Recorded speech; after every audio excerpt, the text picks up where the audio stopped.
সবার এ প্লাস পাওয়ার কোনো দরকার নাই। আমাদের দেশে একটা টেন্ডেন্সি আছে, পরীক্ষায় এ প্লাস না পাইলে কই তুই কি করলি, পাশের বাড়ির ছেলে এ প্লাস পাইছে, যা ওর পা ধোয়া পানি খা। কি খা?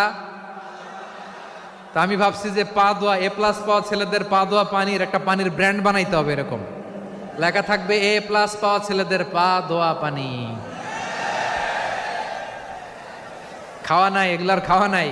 ওরে আল্লাহ এ প্লাস পাওয়ার জন্য বানাইছে, আর আপনার ছেলেকে এই এ প্লাস গুলারে নিয়ন্ত্রণ করার জন্য আল্লাহ বানাইছে।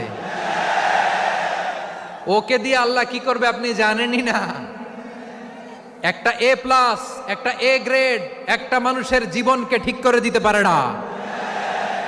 আপনার ছেলেকে আল্লাহ অন্যদিকে যোগ্যতা দিয়েছে। ওদের মনোবল ভাঙবেন না, খবরদার খবরদার। ছেলে মেয়েদের মনোবল ভাঙবেন না। যাকে দিয়ে যেটা হবে তাকে দিয়ে সেটা করতে হবে, তার প্রতিভাকে সেভাবে কাজে লাগাতে হবে। তাহলে বাংলাদেশ, আমাদের এই জনসংখ্যা জনসম্পদে রূপান্তরিত হবে।